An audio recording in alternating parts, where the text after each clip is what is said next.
NBC News, 11th of August 2023, what was once a refuge for those escaping China has turned into a more hazardous area.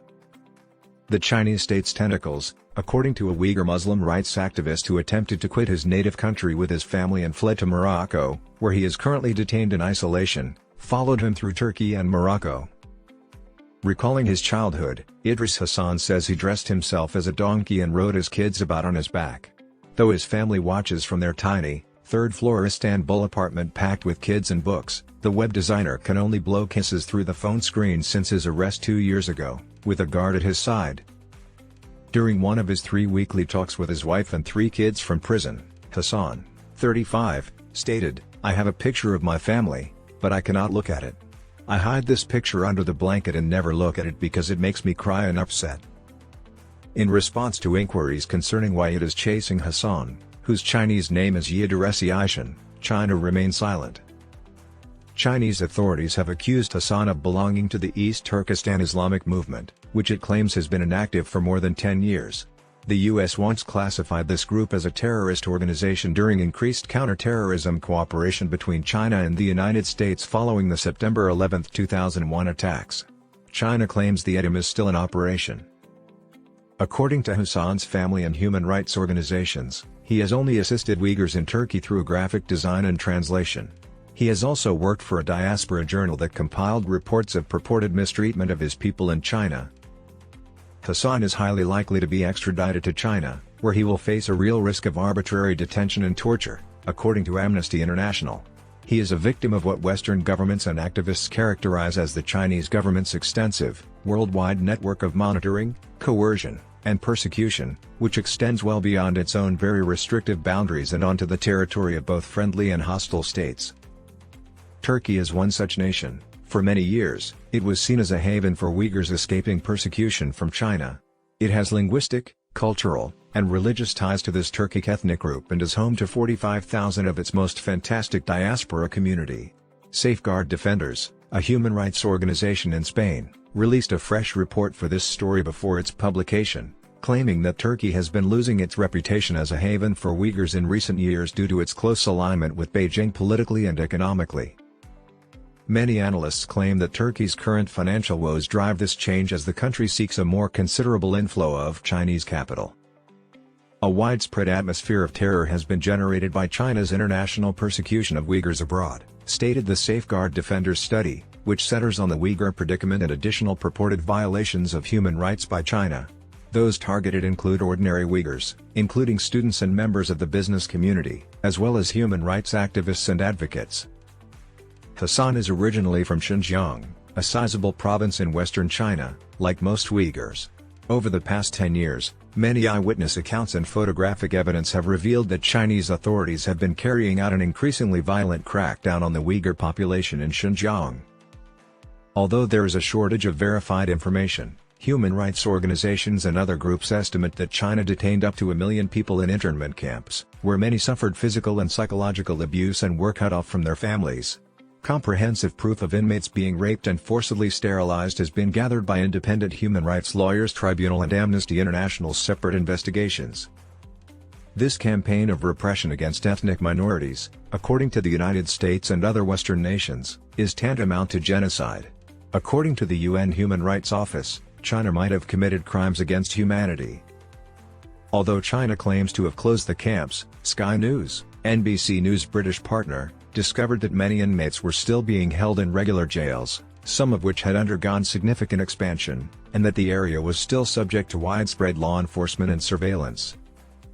This is refuted by China, which claims that since the 1990s, terrorist and separatist attacks have forced Uyghurs into vocational training camps. The Chinese state news agency Xinhua released a 24-point reply in 2021, claiming that between 1990 and 1996, ethnic separatists, religious extremists, and violent terrorists in Xinjiang plotted and conducted several thousand violent terrorist attacks. In response to inquiries concerning the treatment of the Uyghur population, Liu Pengyu, a spokesman for the Chinese embassy in Washington, stated via email that Xinjiang-related issues are about fighting violence, terrorism, and separatism, not about human rights, ethnicity, or religion. He rejected the Chinese diaspora in Turkey when asked about it. calling them a few overseas people who had fabricated lies that were refuted by their relatives and friends. People who live in Xinjiang have happy and peaceful lives, he continued. We hope that all parties involved will be able to view Xinjiang and China with objectivity, fairness, and truthfulness, that is, they will be able to set aside their preconceived prejudices and stop spreading unfounded smears against the region. Seeking the truth, impartiality, and justice brings Yalkun Aluwal to a different conclusion. The social sciences expert, originally from Xinjiang, claims that Chinese officials had jailed some 30 family members at some point. This includes his father, whom he hasn't seen since 2018. That inspired him to write the report that Safeguard Defenders released this week. 80% of the 93 diaspora members surveyed by Aluwal in Turkey stated they haven't been able to contact certain family members back home since at least 2017. While in Turkey, almost one-third of the participants reported experiencing harassment from Chinese police or state agents. According to Aluwal, Chinese officials frequently use the families of Uyghurs in Xinjiang to intimidate Uyghurs living in Turkey. According to him, China wants to dissuade them from activism and enlist them to snoop on other Uyghurs and propagate its propaganda. Aluwal recalled hearing a police story about a Uyghur activist in Istanbul who was informed by the police, "Your grandma says hello." When he refused to comply with the police's requests, they questioned him, "Do you even care about your family?" stated Aluwal. Another individual interviewed, 32-year-old Xinjiang lawyer Jevlin Shermehmet, has been advocating for his mother, Idris Hasan, a bookseller imprisoned since 2018. He claimed that one day, he got a call from his father, brother, and uncle back home, who ordered him to be silent, presumably due to pressure from Chinese police. "Where are you?" I asked. "Who's my mother?" he exclaimed. In response, his father said, "What are you doing?" Additionally, Shermehmet recalled, "You have to stop." I replied that I wouldn't give up until my mother is freed. Hasan, the Moroccan prisoner, also feels China is behind his incarceration. After being detained there 4 times in less than 10 years, he fled again from Istanbul in 2012 after arriving with his family. His family and human rights organizations are sure that his work advocating for Uyghur rights was a factor in his detention despite Turkish officials not responding to their extensive demands for comment. He attempted to travel to Western Europe but was stopped in Morocco while on his way, not aware Beijing had sent an Interpol red notice for his arrest. In a statement released to NBC News this week, Interpol said it had cancelled this in 2021 due to the discovery of new and relevant information. However, the statement provided no other information regarding the basis behind the initial notice or its withdrawal. 2 UN agencies have pleaded with Morocco not to send him back to China, claiming that doing so could result in his torture or death. His case was asked in detail, but the Moroccan authorities did not reply. What comes next for Hasan and the thousands of other Uyghurs who have left China is unknown. Tens of thousands of Uyghurs were once welcomed by Turkey, which frequently ignored that their travel documents were falsified or inadequate, according to Gareth Jenkins, a seasoned analyst for Turkey who has spent 30 years living in Istanbul. To the extent of referring to China's treatment of the Uyghurs as a genocide, President Recep Tayyip Erdogan did so in 2009. That changed in 2016 when Turkey became a part of China's Belt and Road Initiative, an extraordinary international infrastructure project perceived by critics as Beijing's attempt to bolster its influence overseas and impose financial dependency on smaller nations through its investment.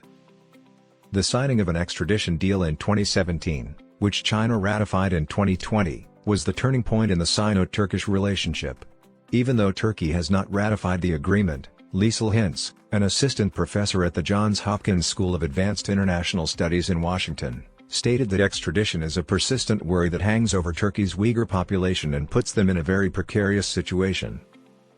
According to Jenkins, the Turkish authorities started to put pressure on the Uyghurs. These officials became much tougher about passports, residency permit renewals, and other papers.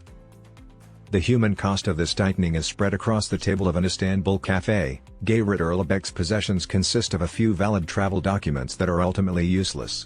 In June, after leaving Xinjiang through Kazakhstan, he was arrested at Istanbul airport and is unsure of what to do even now that he has been granted passage.